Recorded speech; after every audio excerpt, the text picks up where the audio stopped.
अस्सलाम वालेकुम नाज़रीन, मैं हूं हम्माद और आप देख रहे हैं वाह पाकिस्तान डिजिटल न्यूज़। नाज़रीन, आज मैं आपको बताता हूं कि लोग अपना घर किराए पे चढ़ाने के बाद रो क्यों रहे होते हैं और डेली बेसिस के ऊपर जो मुतल्लिका थाने होते हैं, उनके ऊपर ये कंप्लेंट क्यों आ रही होती है कि जिनको हमने घर दिया था, उन्हीं ने आके कब्ज़ा कर लिया है। तो आइए आज मैं आपको इस चीज़ से बचने का हल बताता हूँ। अच्छा, तो पहले आप मुझे ये बताएँ, घर रेंट आउट करने से पहले आपने पुलिस से वेरिफ़िकेशन करवाई थी?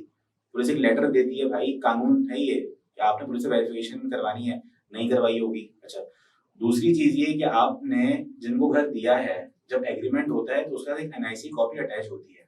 तो उस एनआईसी की कॉपी के ऊपर आपने उनका मुतल्लिका पता देखा था कहाँ का है? वो भी आपने नहीं देखा होगा, ठीक है? तीसरी चीज़ ये कि जो आपने एग्रीमेंट किया है, उस एग्रीमेंट की वर्थ क्या है? एक स्टैम्प पेपर होता है ना, एक कानून है कि भाई स्टैम्प पेपर की वर्थ है, मगर शायद आपको ये नहीं पता होगा कि स्टैम्प पेपर कितने वाला होना चाहिए। आपने भाई पैसे बचाने के लिए 100-200 रुपए आपने सेव करने के लिए कंजूसी की होगी और ₹50 वाला स्टैम्प पेपर आप उठा के लेके आए होंगे और उसके ऊपर आपने जो है एग्रीमेंट कर लिया होगा। तो मैं आपको ये बता दूँ कि वो जो ₹50 वाले एग्रीमेंट आप लेके आते हैं ना भाई, 2-300 बचाने के लिए, कोर्ट उसको एक्सेप्ट नहीं करता और कोई भी सरकारी इदारा उसको एक्सेप्ट नहीं करेगा। 5वीं चीज़ ये कि आपका जो बिजली का बिल आ रहा होता है, उसका आप चेक एंड बैलेंस रखते हैं कि आपका जो किराएदार है, बिजली का बिल आपका पे कर भी रहा है या नहीं कर रहा। ये भी आप नहीं देखते होंगे। बस महीने के अकाउंट में आपके पैसे गिर रहे होते हैं, बैंक की तरफ से एक मैसेज आपको आता है हर महीने कि आपके अकाउंट में इतना अमाउंट जो है ट्रांसफर हो गया है। आप खुश हो जाते हैं, ठीक है? तो भाई पहली चीज़ तो आप यही क्या करें कि आप जब एग्रीमेंट कर रहे होते हैं, इन चीज़ों से बचने के लिए, कब्ज़े से, बाकी परेशानियों से बचने के लिए जब आप एग्रीमेंट कर रहे होते हैं, तो सबसे पहले जो टेनेंट का एनआईसी कॉपी होती है, उसको चेक कर लिया करें। इस एनआईसी की कॉपी के ऊपर उसका मुतल्लिका पता है कहाँ का? कि आया वो एनआईसी पाकिस्तान का भी है या नहीं है? और अगर पाकिस्तान का ही है तो किस इलाके का है? कौन से इलाके का है? बस ये डिमांड होती है कि 2 मियाँ-बीवी और 2 छोटे बच्चे होने चाहिए। तो भाई ये भी तो देखो वो मियाँ-बीवी को 2 छोटे बच्चे आए कहाँ से? देखने को तो वो 2 मियाँ-बीवी होते हैं, मगर आपके घर में वो 10 लोग आके रहना शुरू कर देते हैं। फिर आप परेशान हो जाते हो और आपको ही घर से उठा के बाहर फेंक देते हैं जब आप रेंट लेने के लिए उनसे आते हैं, पहली चीज़।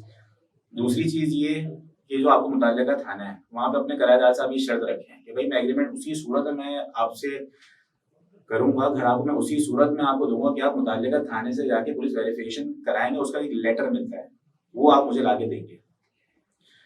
तीसरी चीज़ ये कि आप जो स्टैम्प पेपर यूज़ करते हैं, ठीक है? जिसमें सारे क्लॉज़ेज़ वगैरह लिखे हुए होते हैं, जिसमें सारी टर्म्स एंड कंडीशन मेंशन होती हैं कि ये घर जो है किस बुनियाद पे दिया जा रहा है रेंट के ऊपर। इसमें मालिक के क्या फ़राइज़ हैं, ठीक है? और जो किराए पे ले रहा है उसके क्या फ़र्ज़ हैं। जब उस पे लिखा हुआ होता है, वो आपने कम से कम ₹500 वाला इस्तेमाल करना है। अपनी 50 लाख, 60 लाख की प्रॉपर्टी आप रेंट आउट कर रहे होते हैं, ठीक है? ज़िंदगी भर की जमा पूंजी, एक तो हमारे लोगों को एक बन गया कॉन्सेप्ट कि भाई 20 साल 25 साल आप लोगों ने काम करना है, इसलिए ये 20 साल बाद एक घर खरीदेंगे और उसको हम रेंट आउट करके 20,000 रुपए रेंट कमाएंगे। तो भाई अगर आप इतने पैसों को आप अगर आप किसी और के हवाले कर रहे हैं, ठीक है, तो भाई दो पैसे और खर्च करके तरीकेकार से आप कर लें, बजाय इसके बाद में आप पुलिस के चक्कर काट रहे हो, रेंजर्स के चक्कर काट रहे हो, कोर्ट कचहरी कर रहे हो, आगे पीछे भाग रहे हो, कभी किसी के पास कभी किसी के पास। इससे बेहतर ये है कि आप ₹50 की जगह 500 वाला जो है एग्रीमेंट का पेपर जो होता है, स्टैम्प पेपर जो होता है, वो आप यूज़ कर लिया करें। एक और चीज़ ये है कि बिजली का बिल, आपका रेंट आपके अकाउंट में ट्रांसफ़र हो रहा है। आप भी चीज़ से बहुत खुश हैं कि यार मेरा किराएदार तो बहुत अच्छा है। हर महीने मेरे अकाउंट में जो है ₹20,000 ₹25,000 बिना बोले गिरा देता है, ठीक है? मगर आपको ये नहीं पता होता वो पीछे कर क्या रहा है आपके साथ भाई। पीछे घर में 2-2 एसी लगाए हुए हैं, पंखे चल रहे हैं, घर में कोई नहीं रहता, घर खाली पड़ा हुआ है। मगर क्या फिर भी सारा दिन एसी चल रहे हैं, पंखे चल रहे हैं। लाखों रुपए का बिल जमा हो जाता है 5-6 महीने का, वो पे नहीं कराता और आप मुतमईन इसलिए होते हैं कि मुझे जो है उसने मेरे अकाउंट में पैसे ट्रांसफर कर दिए तो मैं खुश हूँ, मैं किराएदार बहुत अच्छा है। तो भाई आप इस चीज़ को ज़रा गौर करें, वो जो फिर जो बिल आता है ना लाख सवा लाख रुपए का, वो घर आपका है, वो आपके नाम पे आएगा, वो किराएदार के ऊपर नहीं आएगा। जी भाई, वो आपके ऊपर आता है, वो किराएदार के ऊपर नहीं आता। वो फिर आपने भरना है, कोई अगर कार्रवाई होती है ना, तो वो आप भरेंगे। अब आप बोलेंगे हमने तो एग्रीमेंट किया हुआ था, तो भाई एग्रीमेंट आपने किया हुआ था ₹50 ₹100 वाले पेपर के ऊपर, जिसकी कोई कानूनी हैसियत नहीं होती। अच्छा, एक और चीज़ ये मैं आपको बता दूँ कि इस चीज़ से बचने का एक तरीका है, सॉल्यूशन। वो ये कि जब भी बिजली का बिल आता है, डेट आपको पता होनी चाहिए कि इस डेट को बिजली का बिल हमारा आएगा। जो आपका किराएदार है, आप उसको बोलेंगे भाई इसका बिल पे करा के पिक्चर लेके मुझे व्हाट्सएप कर दें, ताकि आपके पास भी चेकिंग बैलेंस इस चीज़ का रहे और आपका जो किराएदार है उसको भी इसका पता चल जाए कि हाँ यार, ओनर चेक एंड बैलेंस इस चीज़ का रख रहा है, ताकि थोड़ा-सा मोहतात हो और बिल वो टाइम पे करवा दिया करे।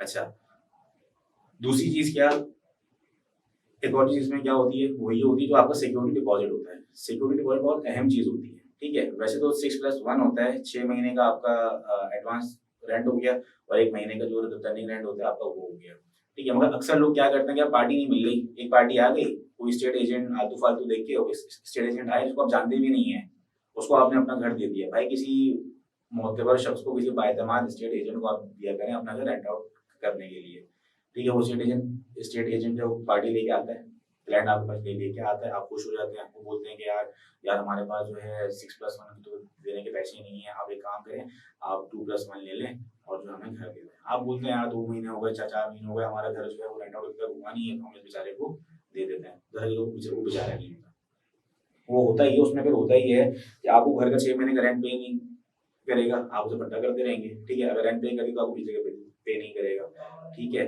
तो सिक्योरिटी डिपॉजिट उसने आपको दिया हुआ 2 महीने का 20,000 रुपए अगर आपका रेंट है तो ये हो गया 40,000 रुपए और बिल आ गया 1 लाख रुपए का, तो आप कहाँ से माइनस करेंगे?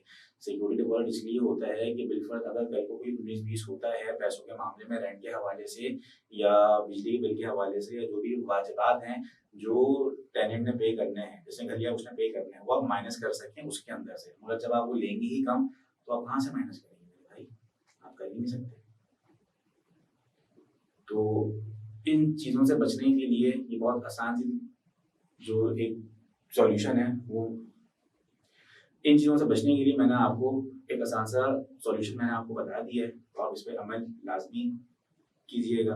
और अगर आपको हमारी वीडियो अच्छी लगी है, इन्फॉर्मेटिव लगी है और इस तरीके की अगर आप और वीडियोज़ देखना चाहते हैं, कोई मालूमात अगर आप हासिल करना चाहते हैं प्रॉपर्टी के हवाले से, तो आप काइंडली हमारे पेज को लाइक और सब्सक्राइब ज़रूर कीजिएगा। बहुत शुक्रिया।